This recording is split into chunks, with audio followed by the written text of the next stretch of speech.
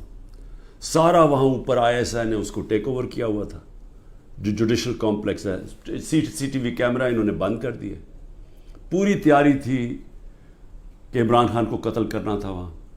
وہ اللہ نے ایسا کرم کیا کہ وقت میں ہم باہر نکلے, اگر اندر چلے جاتے تو دروازہ بند ہو جاتا تو ختم تھا. وہاں بچا میں. اس کے بعد اگلے دن یہاں, 2 دن کے بعد, 3 دن کے بعد ادھر ایک اور مرتضیٰ بھٹو ٹائپ قتل کرنا تھا. وہ مجھے پہلے پتہ چل گیا, میں نے ٹی وی پہ چلا گیا, وہ رک گئی بات. تو سازش تو کیا ہو رہی تھی؟ سازش یہ ہو رہی تھی کہ ایک پارٹی جو جیتنے جا رہی تھی الیکشن, اس کو پارٹی کو ختم کرنے کے لیے لیڈر کو ختم کرنا تھا. اور پلان تب سے ہی بنا ہوا تھا. کیسز شروع ہو گئے تھے مہینوں کے اندر. جیسے 70 سال میں ایک آدمی کے اوپر ایک کرمنل کیس نہیں ہوتا, چند مہینے میں آج 170 سے زیادہ کیس ہو چکے ہیں. یہ یعنی کون سا انصاف کا تقاضا ہے کہ ہر قسم کا, جو ہر دوسرے دن کوئی نیا کیس ہو جاتا ہے. سارا میرا وقت ایک عدالت سے دوسری عدالت میں لگتا ہے. تو یہ کون سا, یہ ملک کی بہتری کے لیے ہو رہا ہے کہ ایک پارٹی, سب سے بڑی پارٹی کو باہر رکھنا؟ اس سے بڑی سازش کیا ہے؟ جمہوریت, سب سے بڑی پارٹی کو ختم کرنے کا مطلب جمہوریت ختم کرنا, اور جمہوریت ختم کرنے کا مطلب آزادی ختم کرنا ہے. تو یہ کیا ملک کے خلاف سازش نہیں ہے؟ اور پھر جو 9 مئی کو ہوا, اب ISPR صاحب کہہ رہے ہیں کہ جناب 9 مئی کو جو ہوا ہے وہ ایک بڑی سازش چلتی آ رہی تھی, تو وہ سازش سامنے آئی, بغاوت. مجھے یہ بتائیں کہ میں جب یہاں سے, مجھے پتا تھا پکڑنا انہوں نے مجھے 9 مئی کو, میں اس سے پہلے ویڈیو ریکارڈ کر کے گیا کہ اگر مجھے پکڑنا ہے مجھے وارنٹ دے دیں اور میں آرام سے اپنے آپ کو آپ کے حوالے کر دوں گا. کوئی ضرورت نہیں ہے کہ یہ جو میرے گھر کے باہر ہوا کہ پولیس, 1000 پولیس اور رینجرز اٹیک کر رہے ہیں. سب کے سامنے جو ہوا کہ رینجرز بھی نہیں بلکہ وہ کمانڈوز تھے, انہوں نے اٹیک کیا, شیشے توڑے. عملہ جو بیٹھا ہوا تھا رجسٹری آفس کا اسلام آباد ہائٹ کو, اس کو مارا, وکیلوں کو مارا, مجھے لگا ڈنڈا, مجھے اس طرح لے کے گئے جس طرح کوئی دہشت گرد ہے, غیر قانونی طور پہ مجھے پکڑا. کیا یہ بھی سازش کا حصہ تھا؟ کیونکہ اس کی وجہ سے اشتعال آنا تھا لوگوں کو, اور ہمارا موقف یہ ہے کہ اس کو استعمال کر کے ایک پورا کریک ڈاؤن کیا گیا جو پہلے سے پلان تھا. ہو ہی نہیں سکتا کہ 2 دنوں کے اندر آپ 10,000 لوگوں کو جیلوں میں ڈال دیں پکڑ کے, جب سے پہلے سے پلان نہیں بنا ہوا تھا. اور اس کے بعد جو بھی چیزیں ہو رہی ہیں کہ جو PTI کا ہے اس کو پکڑ لیتے ہیں, جیلوں میں ڈال دیتے ہیں, بری طرح رکھا جا رہا ہے, تشدد کیا جا رہا ہے, کسٹوڈیل ٹارچر کی جا رہی ہے, اور جو ہاتھ کھڑا کر کے کہتا ہے جی میں تحریک انصاف چھوڑ رہا ہوں, سب کچھ معاف. تو میرا اب سوال یہ ہے کہ ISPR کا یہ موقف ہے کہ فوج کے خلاف بغاوت ہے. ہمارا یہ موقف ہے کہ یہ ہمارے خلاف پوری سازش ہوئی پارٹی کو ختم کرنے کی, تاکہ وہ الیکشن نہ لڑ سکے اور عمران خان کو الیکشن سے باہر کیا جائے. یہ 170 کیسز اس لیے ہیں کہ کسی طرح ڈسکوالیفائی کرو یا جیل میں ڈالو. اور یہ ملٹری کورٹس بھی میری نظر میں اس لیے ہیں کیونکہ سول کورٹس کے اندر یہ جو سارے کیسز ہیں یہ کبھی چل سکتے ہی نہیں ہیں, کیونکہ بوگس کیسز ہیں. تو اس لیے ملٹری کورٹس بنائے جا رہے ہیں تاکہ اس میں عمران خان کو سزا دی جائے, تاکہ وہ الیکشن سے باہر ہو جائے. تو میں آج اپنی ملٹری اسٹیبلشمنٹ کو کہنا چاہتا ہوں کہ دیکھیں, انصاف کا تقاضا تو یہ ہے کہ ISPR نے تو فیصلہ کر کے ہمیں دے دیا, اور جو بھی بیان آتے ہیں اسٹیبلشمنٹ سے اس سے واضح ہوتا ہے کہ ہم ہی بغاوت کر رہے ہیں, PTI اور عمران خان. آپ نے تو اپنا مائنڈ دے دیا ہے. تو اب سوال یہ ہے کہ آپ ملٹری کورٹس میں اب کیسے فیصلہ کر سکتے ہیں, کیونکہ جج, جوری اور ایکسیکیوشن تو اب بن ہی نہیں سکتے. وہ تو انصاف ہوتا ہی نہیں ہے. انصاف تو وہ ہوتا ہے کہ میرا موقف ہے اور ایک اسٹیبلشمنٹ کا موقف ہے, بیچ میں تو کوئی جج بیٹھ کے فیصلہ کرتا ہے نا کہ کون ٹھیک کہہ رہا ہے. مجھے موقع دیا جائے, میں انشاءاللہ ثابت کروں گا. میرے پاس تو اب آہستہ آہستہ ثبوت آیا نا کہ یہ پورا پلان کر کے 9 مئی کو انتشار کیا گیا ہے. یہ جو جگہیں جلائی گئی ہیں یہ پلان ہوا تھا پہلے سے. یہ جو پکڑے تھے 10,000 لوگ, یہ پہلے سے پلان بنا ہوا تھا. اور یہ پلان صرف ایک مقصد سے تھا کہ تحریک انصاف کو ختم کرنا ہے. یعنی جو کاٹا ڈالا ہوا تھا، جو بار بار مجھے ہمیں اسٹیبلشمنٹ بتاتی تھی، جو میرے ابھی بھی لوگوں کو ملتی ہے، تو ہمارے جو سارے لوگوں کو ملتی ہے ان کو ایک ہی کہ جی عمران خان کے اوپر کاٹا ڈل گیا ہے، آپ کسی اور پارٹی میں چلے جائیں، پی ٹی آئی کا کوئی مستقبل نہیں ہے. پہلے تو ان کی بزنسز بھی بند کرتے ہیں، گھر بھی توڑتے ہیں، سب کچھ، لیکن ساتھ پھر یہ مایوس بھی کر دیتے کہ جی عمران خان کا تو کوئی چانس ہی نہیں ہے. تو بڑے ریسپیکٹفلی میں کہنا چاہتا ہوں کہ ایک یہ عدالت میں کیس چلنا چاہیے اور اوپن ٹرائل ہونی چاہیے. میری ایک اور ریکویسٹ ہے، یہ ٹیلی وائز ہونی چاہیے ٹرائل، کیونکہ ایک ملک کے خلاف اگر بغاوت ہے تو یہ کوئی چھوٹی چیز نہیں ہے. تو یہ چھپا کے نہیں ہونی چاہیے، پبلک میں ہونی چاہیے. سارے جو آپ کہتے ہیں کہ آپ کے پاس ثبوت ہیں، آپ لے کے آئیں. جو میرے پاس ثبوت ہے وہ ہم لے کے آتے ہیں، قوم کے سامنے رکھیں. کیونکہ اگر اپنی فوج کے خلاف کوئی بغاوت کرتا ہے اس کو سزا ملنی چاہیے. میری طرح کا آدمی جو فیصلہ ساری باہر 20 سال باہر کمائی کی، سب کچھ بیچ کے آج میرا پاکستان میں، میرا ایک پیسہ پاکستان سے باہر نہیں ہے. تو مجھے اگر غدار کہا جا رہا ہے تو مجھے موقع ملنا چاہیے اپنے آپ کو بے قصور ثابت کرنے کا پبلکلی. اور دوسری طرف جن لوگوں کو آج اوپر بٹھایا گیا ہے، جو سارے آج دبئی بیٹھے ہیں، پاکستان کے فیصلے دبئی میں ہو رہے ہیں. مجھے یہ آج بتا دیں کہ کبھی سنا ہے نریندر مودی جا کے کسی اور ملک کے اندر اپنے وزیروں کو بٹھا کے فیصلے کر رہا ہے؟ کبھی سنا ہے کہ برطانیہ کا پرائم منسٹر جا کے یورپ میں بیٹھا ہوا، یا یورپین پرائم منسٹر کہیں اور جا کے کر رہے ہیں؟ کبھی دنیا میں سنا ہی ہے؟ یہ ملک سے مذاق کیا ہو رہا ہے کہ جن لوگوں کا اسٹیک ہی پاکستان میں نہیں ہے، ان کی دبئی میں بڑی بڑی پراپرٹیز ہیں، لنڈن میں بڑی پراپرٹیز ہیں. اور یہ مجھے کس نے بتایا ہے؟ یہ ہماری ISI نے ہمیں بتایا ہے. یہ نیب کے جو پہلے چیئرمین تھے جنرل امجد، انہوں نے مجھے آج سے 20 سال پہلے 23 سال پہلے پوری بریفنگ دی کہ ان کی کتنی پراپرٹیز ہیں ملک سے باہر. یہ سارا وقت ہمیں کدھر سے انفارمیشن آتی تھی؟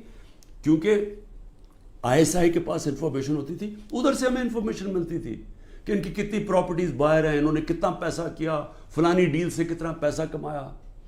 وہ لوگ جو آج اربوں ڈالر کی باہر پراپرٹیز لے کے بیٹھے ہیں، جن لوگوں میں ایک کہتا ہے کہ نواز شریف کہتا ہے کہ ہندوستان کو کہ جی یہ پاکستانی فوج دہشت گردی کر رہی ہے ڈان لیکس میں، دوسری طرف واسف زرداری جا کے کہتا ہے امریکنوں کو کہ جی ایڈمرل منل کو، وہ حسین حقانی اس کا ایمبیسڈر کہتا ہے کہ ہمیں بچا لو پاکستانی فوج سے، امریکنوں کو کہتا ہے.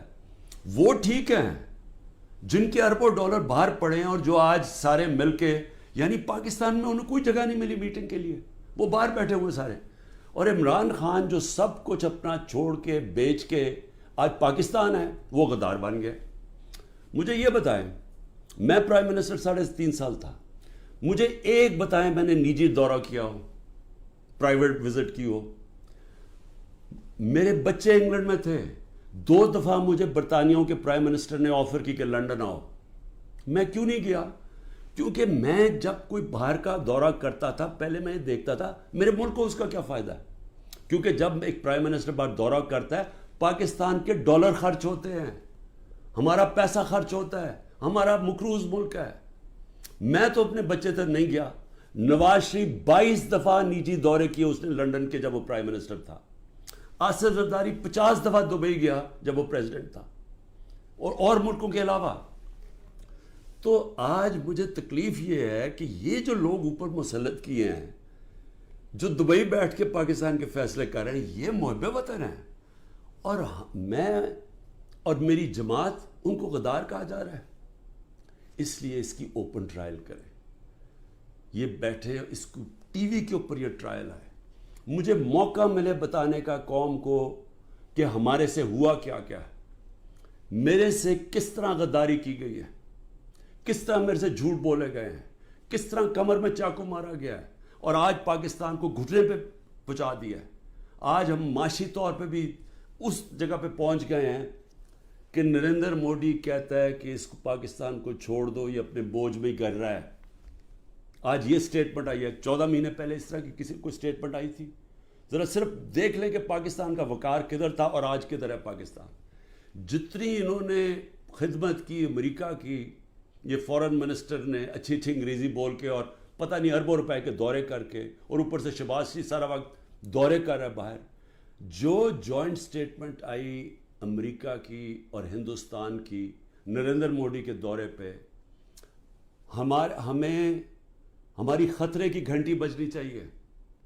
کبھی بائی لیٹرل میٹنگ میں وہ تیسرے ملک کو برا بھلا نہیں کہتے. انہوں نے نام لے کے کہا کہ پاکستانی دہشت گردی کر رہا ہے. مطلب یہ کہ کشمیر کی جو ساری وہ جو بیچاروں اتنی دیر سے اپنی آزادی کی جنگ لڑ رہے ہیں, وہ پاکستان دہشت گردی کر کے لڑ رہا ہے, وہ آزادی کی جنگ نہیں ہے. یہ اتنا برا ہمارے اوپر انہوں نے, جو اب میں کیا کہوں کہ جس طرح کا انہوں نے پاکستان کے اوپر تماچا مارا ہے, اور یہاں سے کوئی جواب نہیں آئے گا کیونکہ ان کے پیسے باہر پڑے ہیں اور ان کو پتہ ہے ان کے پیسے باہر پڑے ہیں, یہ کبھی نہیں بولیں گے. لیکن مجھے اس سے زیادہ خطرہ ہے, اور میں اس لیے بھی اپنی اسٹیبلشمنٹ کو پیغام دینا چاہتا ہوں کہ دیکھیں, میں ایک تاریخ کا طالب علم ہوں. یہ جو انڈیا کا اور اب امریکہ کا جو جوائنٹ ڈیکلریشن آئی اور جو سمجھوتا ہوا ہے ڈیفنس میں, نیوکلیئر میں, آرٹیفیشل انٹیلیجنس ٹیکنالوجی میں, یہ اب پاکستان میں بہت آگے ہمارے معاشی حالات بالکل ہی جدھر پہنچ گئے ہیں. اس سے ایک امبیلنس پیدا ہو گیا ہے. آج ہندوستان جس طرح نریندر مودی نے تکبر میں باتیں کی ہیں, آج وہ ہمارے سے اپنے آپ کو بہت طاقتور اب سمجھتے ہیں. اور جب انہوں نے کہا نا کہ اپنے بوجھ میں گر رہا ہے, وہ اپنے بوجھ میں گرنے نہیں دیں گے, وہ گرائیں گے. ہمیشہ جنگیں تب لڑی جاتی ہیں جب ایک فریق سمجھتا ہے کہ وہ دوسرے سے بہت زیادہ طاقتور ہے. روس جب یوکرین میں گیا تو یوکرین کا نیوکلیئر پروگرام ختم ہو چکا تھا, اور روس سمجھتا تھا ان سے بہت بڑا طاقتور ہے. امریکہ عراق میں اور افغانستان میں اس لیے گیا کہ وہ بہت طاقتور تھا ان سے. تو جب ہندوستان یہ سمجھنا شروع ہو گیا کہ وہ پاکستان سے بڑا طاقتور ہے, ہماری خطرے کی گھنٹی بجنی چاہیے. ملک